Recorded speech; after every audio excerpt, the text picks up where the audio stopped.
al-istifadah. Salah satu tariqah dalam menetapkan nasab adalah al-istifadah atau at-tasamu', mendengar.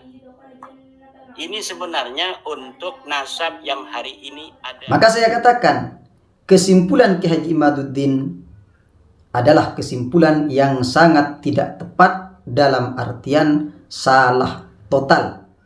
Karena beberapa aspek dinisbatkan kepada seseorang. Bisa ke ayahnya, ke kakeknya, atau dinisbatkan kepada qabilah.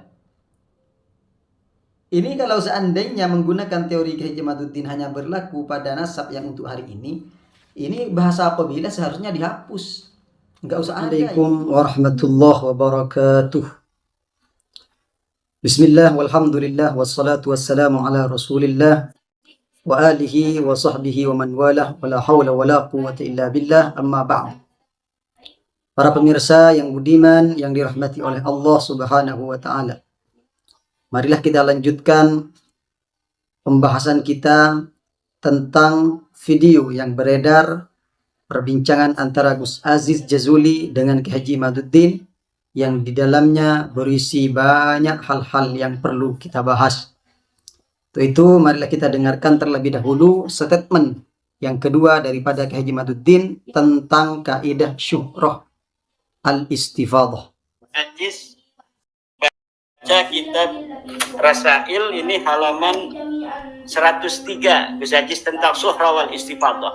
Mereka siap ya. Berpaparan bahwa cukup dengan syuhrah istifadah, karena sekarang para Ba'lawi ini sudah syuhrah istifadah sebagai keluarga Nabi, keturunan Nabi, maka kemudian kita harus menetapkan. Nah, apa benar teori mereka itu berdasarkan teori ilmu nasab? Baca kitab Rasail halaman 103. Siap ya. Mahasilu tariqah al-istifadah. Salah satu tariqah dalam menetapkan nasab adalah al-istifadah atau at-tasamu', mendengar. Ini sebenarnya untuk nasab yang hari ini ada. Dari cuplikan video tadi terdengar jelas bahwasanya Ki Haji Imaduddin menyimpulkan syuhrah al-mustafidah itu hanya berlaku untuk nasab yang hari ini.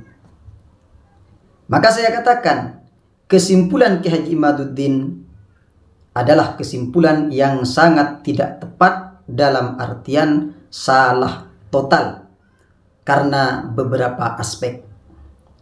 Yang pertama, kesimpulan Ki Haji Imaduddin itu bukan dibangun dengan data, akan tetapi hanya dibangun berdasarkan asumsi pribadi beliau.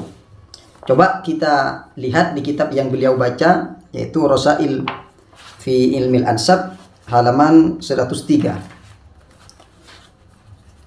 Di sini dari 4 poin ini tidak ada satupun ibarah yang mengindikasikan bahwasanya syuhrah al-mustafidah itu hanya berlaku untuk orang yang hidup pada masa ini. Coba, fahasil dawabit hadhihi at-tariqah hiya al-istifadatu fis sama istifadatan turithu ilman aw dhannan qawiyya. Enggak ada. Bisa diartikan sendiri. 2, intifa'ul mu'aradu fil umum wal khusus aw fil watha'iq al-bayyinat. Enggak ada. Yang ketiga, qidamun nisbah wasyuhrah. Enggak ada juga. 4, antakuna syuhrah fi qabilatihi aw fil baladil asli la fi balad hijratihi. Di sini di mana pengambilan ibaratnya? Kok memiliki pemahaman bahwasanya syuhrah al-mustafidah itu hanya berlaku untuk orang yang hidup pada masa ini? Masa ada seorang peneliti tanpa menggunakan data, hanya menggunakan asumsi? Itu bukan peneliti itu. Gak bisa dikatakan peneliti. Sekarang, kalau asumsi itu benar, mendingan meskipun tanpa menampilkan data. Yang lebih parah, ini sudah asumsi, keliru lagi. Masya Allah. Coba kita lihat dalam kitab Rasail fi Ilmil Ansab. Di halaman 101. Wa suratuha fit tahammuli ay yasma'a asy-syahidu anna fulanan yuntasabu ila syakhsi awil qabilah. Di sini ada 2. Yang pertama, contoh syuhro al-mustafidah itu adalah ketika seorang saksi mendengar bahwasanya fulan dinisbatkan kepada seseorang, bisa ke ayahnya, ke kakeknya, atau dinisbatkan kepada qabilah. Ini kalau seandainya menggunakan teori Kiai Jamaluddin hanya berlaku pada nasab yang untuk hari ini bahasa qabilah seharusnya dihapus, nggak usah ada ini. Jadi dalam Rasail sendiri ini. Sedangkan qabilah itu, coba kita buka di halaman 37-nya Rasail fi Ilmil Ansab tetap. Tabaqatun nasab. Di situ yang pertama adalah sya'bu. Sya'bu itu merupakan nasab terjauh. Contohnya di sini nasabnya Sayyidina Adnan. Yaitu nasabnya orang-orang Arab yang dinisbatkan kepada Sayyidina Adnan, nasab terjauh. Di bawahnya adalah qabilah. Qabilah itu merupakan sya'bu yang terkotak-kotak. Kemudian qabilah ini terkotak-kotak menjadi imarah. Imarah ini terkotak-kotak lagi menjadi baknuh. Baknuh ini terkotak-kotak lagi menjadi al-fakhduh. Al-fakhduh ini terkotak-kotak lagi menjadi al-usrah. Di sini berapa generasi sudah? Dari fulan ke qabilah. Di bawahnya sya'bu. Ini seharusnya nggak dipakai di bahasa qabilah kalau mau mengatakan sesuai dengan pemahaman Haji Imaduddin. Coba kita lihat yang kedua di kitab Muqaddimat fi Ilmil Ansab. Tetap saya menggunakan kitab dua ini, yang lainnya saya jadikan pendukung saja. Untuk dalil utamanya adalah dua kitab ini, karena ini kitab yang paling beliau percayai. Coba kita buka halaman 59. Di halaman 59 di sini jelas. Fa idzashtahara an-nasabi qabilatin minal qabaili annaha tantasibu ilan nasabil fulani. Tantasibu ilan nasabil fulani. Fulan di sini dinisbatkan kepada qabilah minal qabail, bukan kepada abun, bukan kepada jad, seperti yang dicontohkan oleh Haji Imaduddin bahwasanya Gibran adalah putra dari presiden kita Bapak Jokowi. Bukan seperti itu, ini salah total ini. Kemudian kita lihat kembali dalam kitab Tarikh Ibnu Khaldun juz 3 halaman 7. Wa qad kana sallallahu alaihi wasallam wa ashabuhu yansibuna ila Mudar wa yatasaaluna an dzalik. Rasulullah dan para sahabat-sahabatnya itu menisbatkan nasabnya kepada Mudar. Mudar ini bukan bapaknya Rasulullah, bukan orang tuanya beliau, dan bukan orang tuanya para sahabat. Itu jelas. Kemudian kita lihat kembali dalam kitab Al-Hawi Al-Kabir dalam pembahasan asy-syahadah fil ansab sam'iyah. Asy-syahadatu fil ansab sam'iyah wa hiya yasma' asy-syahid an-nas fiha ala ikhtilafihim yaqulun hadza fulan ibnu fulan. Ini orang anaknya bapaknya, dinisbatkan kepada bapaknya. Fa yakhussunahu bin nasabi ila abin, mengkhususkan penisbatannya kepada bapaknya. Aw ya'ummunahu bin nasabin a'la, atau mengumumkan dinisbatkan kepada nasab yang tinggi, yang jauh. Fa yaqulun hadza min bani Hashim aw min bani Umayyah. Mereka berkata manusia ini nasab tersambung kepada Bani Hashim dan kepada Bani Umayyah. Fayathbutu nasabuhu fil khusus wal umum bil khabaris sya'i. Maka dua-duanya ini, baik yang umum ataupun yang khusus, ini sama-sama thubut nasabnya dengan adanya khabar tadi. Kemudian coba kita dengarkan kembali statement Kiai Haji Imaduddin dalam video tersebut. Gus Jazuli tadi sudah baca. Syarat yang kedua adalah intifaul mu'aradati fil umumi wal khusus. Tidak adanya yang menentang, tidak ada pertentangan dengan kitab sebelumnya. Dalam cuplikan tersebut terdengar jelas bahwasanya Kiai Haji Imaduddin mengatakan harus tidak ada pertentangan dengan kitab-kitab sebelumnya. Tidak ada kitab yang menentang. Saya kira kesimpulan ini terlalu terburu-buru. Entah karena beliau belum hatam bacanya atau tidak ada komparasi antara satu kitab dengan kitab yang lainnya, atau memang karena hanya menggunakan satu redaksi saja kemudian disimpulkan. Nah, itu merupakan suatu celah dalam penelitian kalau mau menisbatkan dirinya sebagai peneliti nasab. Coba kita lihat dalam Rasail fi Ilmil Ansab yang dibaca tadi. Kita lihat di catatan kakinya. Yang dimaksud mu'aradah itu apa? Wahia al-mu'aradah allati takunu min ashabin nasabil asliyi al-muntasibina ilal qabilah nisbatan thabitatan sahihah.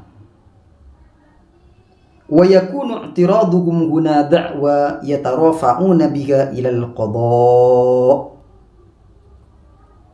Jadi dari sini mu'aradah itu timbulnya daripada internal yang kemudian diangkat kepada hakim. Awil mu'aradah allati takunu minal udul athiqat min abna'il ummah, atau datangnya dari ulama-ulama yang adalah. Saya kira ulama-ulama yang adalah sudah mengitsbat nasab Sadaba Alawi. Kemudian kita lihat di catatan kaki dalam lafaz al-khusus. Wahiyal mu'aradah al-qariba lid-da'i al-kadzdzab allati tambashiqu min nafsi ahli baiti. Mu'aradah yang jelas datangnya dari internal, tidak mengakui pengakuan orang tersebut menisbatkan nasab kepada pemilik nasab itu sendiri atau dari ahli baitihnya. Ini saya kira ini merupakan suatu keteledoran yang dilakukan oleh seorang yang mengaku dirinya sebagai peneliti nasab. Mungkin beliau berasumsi seperti ini karena melihat dalam kitab Muqaddimat fi Ilmil Ansab di syarat syuhrah al-mustafidah. Syarat yang keempat, alla yakuna laha ma yu'ariduha min ru'atin qat'iyyatid dalalah. Min ru'atin. Di sini kalau dipahami dengan betul ru'ah, maka arahannya bukan ke situ. Sebagaimana saya jelaskan dalam video sebelumnya. Kemudian coba kita buka dalam kitab Nashrul Thana Al-Hasan ala Arbabil Fadli wal Kamal min Ahlil Yaman, juz 3 halaman 58. Al-mar'u musaddaqun fi nasabihi. Seseorang itu tidak boleh didustakan dalam kesohihan nasabnya, harus dibenarkan. Fal muradu minhu, yang dimaksud hal ini malam yunaza, selama tidak ada yang menentang. Fa in nuzi'a fi thubuti nasabihi ihtaja ila iqamatil hujjah ala madda'ahu, maka membutuhkan terhadap hujjah atas apa yang dituduhkan. Coba kita lihat sekarang komentar daripada Ibrahim bin Mansur Al-Hashimi tentang redaksi ini. Qultu wa min hadhihi al-bayyinat allati asyara ilayha an-nassab al-washili liyathbuta biha nasabu faqid asy-syuhra wal istifadah.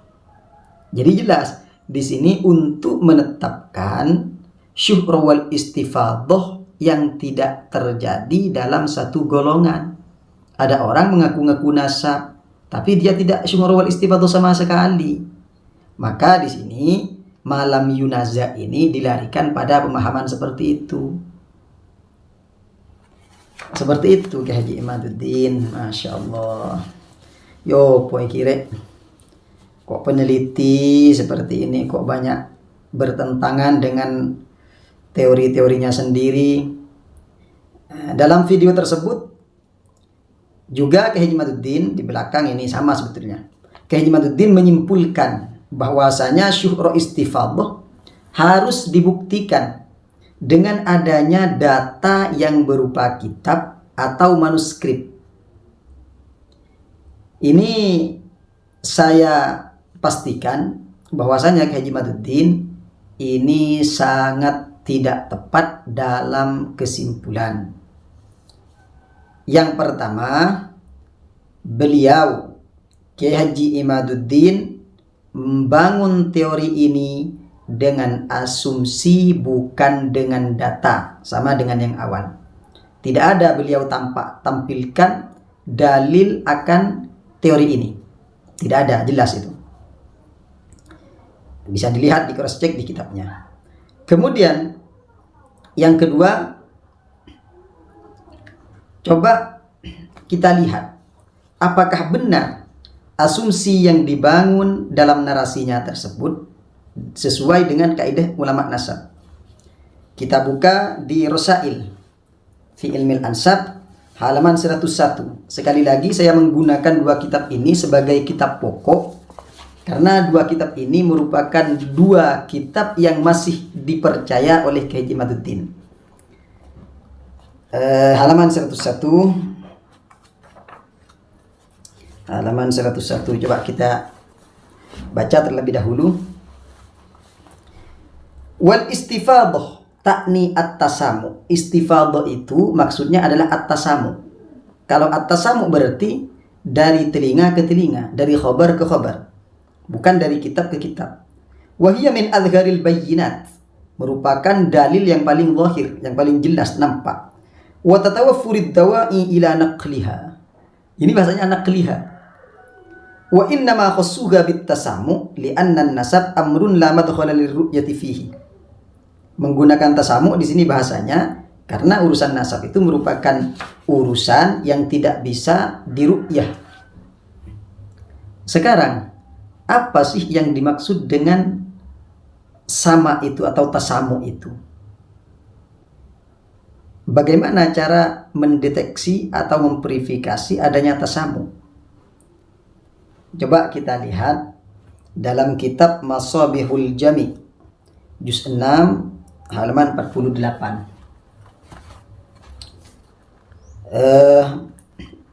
Qala al-allamah ad-damamini wajhul istidlal anna an-nabiy sallallahu alaihi wasallam battal qawla bi annahu radhi'u Hamzah wa in kana lam yudrikir radha wa innama sami'ahu sama'an wa kadzalika Aisyah battatil qawla bi radha'i fi haqqi nafsiha wa lam tudrik dzalika illa sama'an atau sima'an.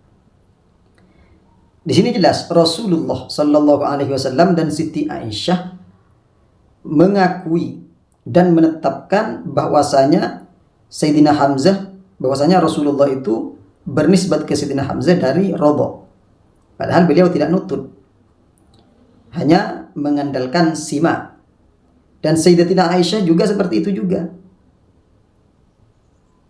mengandalkan sima saja. Kemudian coba kita lihat dalam kitab Al-Muhit Al-Burhani juz 8 halaman 301 atau dalam kitab Raudatul Qudah wa Tariqun Najah juz 1 halaman 218. Falau sami'ar rajul minan nas anna fulan ibnu fulan jaza lahu ay yashhad anna fulan ibnu fulan. Kalau seandainya terdengar dari para manusia bahwasanya seorang laki-laki merupakan putra dari seseorang, maka jaza lahu ay yashhadah, boleh untuk mengisyhad bahwasanya fulan tersebut betul putranya fulan. Wa illam yu'ayin al-wiladah ala firashihi wa lam yushahid abahu fa yashhadu bima sami'a itsbatan wa nafyan, bima sami'a itsbatan wa nafyan. Itu jelas bahwasanya mengandalkan simai dari riwayah ke riwayah. Sekarang kalau masih kurang jelas, masih kurang soreh, coba kita lihat dalam kitab Al-Madkhal ila ilmin nasab di halaman 38. Halaman 38. Walam yu'til Arab qadiyata tadwini wiladatil aulad ihtimaman hatta ba'da dukhulihim fil Islam wa intisyarihi wa dhalika li'timadihim ala thubuti nasabihim bisyuhrati wal istifadah. Orang-orang Arab tidak memberikan suatu qadiyah dalam mentadwin, membukukan kelahiran putra-putranya. Kenapa? Karena mereka itu berpegang teguh dalam menetapkan nasab hanya dengan syuhra wal istifadah. Walidzalika, oleh karena itu, la tajidu fi turathina al-islami al-qadim wathaiqu khassah bil wiladati kahalina al-yawm. Oleh karena itu tidak ditemukan dalam kutubut turath terdahulu tentang bukti-bukti khusus akan dilahirkannya seorang seperti hari kita sekarang. Berarti masa kita sekarang ada akte kelahiran, ada ini dan ini. Jangan disamakan, beda dengan yang dulu. Ini Masya Allah. Ini jelas tidak butuh kitab. Apanya yang masih dipermasalahkan tentang syuhra wal istifadah ini harus dibuktikan oleh kitab. Kalau logikanya seperti itu, maka nanti akan saling bertabrakan. Coba kita main logika sederhana saja. Ulama nasab menetapkan nasab itu dengan 4 cara. Atau ada 7. Cuma secara kesimpulan, secara keseluruhan ada 4. Yang pertama itu ruk'ah sahihah. Yang kedua syuhra al-mustafidah. Yang ketiga al-i'tiraf al-mutabadil. Yang keempat tahqiqul muhakkik. Kalau seandainya itu syuhra wal istifadah kembalinya kepada ru'ah, al-i'tiraf al-mutabadil kembalinya ke ru'ah, tahqiqul muhakkik kembalinya ke ru'ah, maka di sini sangatlah aneh musannif atau ulama nasab menetapkan 4 turuk itu. Kenapa kok enggak satu saja? Yang satu itu kemudian diperinci seperti itu.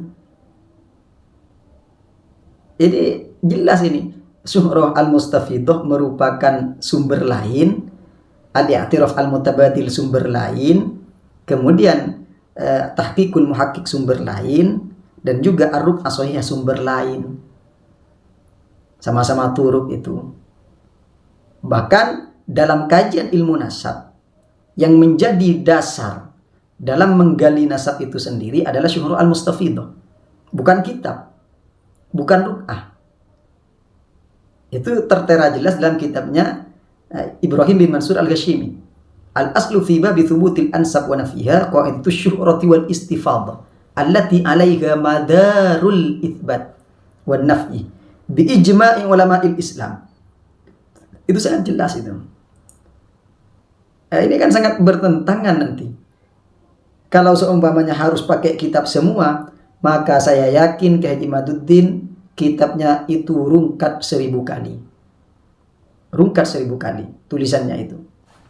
Mungkin sampai di sini saja pembahasan kita tentang syuhra al-mustafidah yang disalahartikan oleh Kiai Imaduddin. Ini sekaligus saya menjawab daripada komentar-komentar para netizen atau istilah orang lain buzzer yang meminta kitab sezaman pada masa Ubaidillah. Mudah-mudahan ini mewakili terhadap pertanyaan-pertanyaan mereka yang kesimpulannya ke satu arah itu.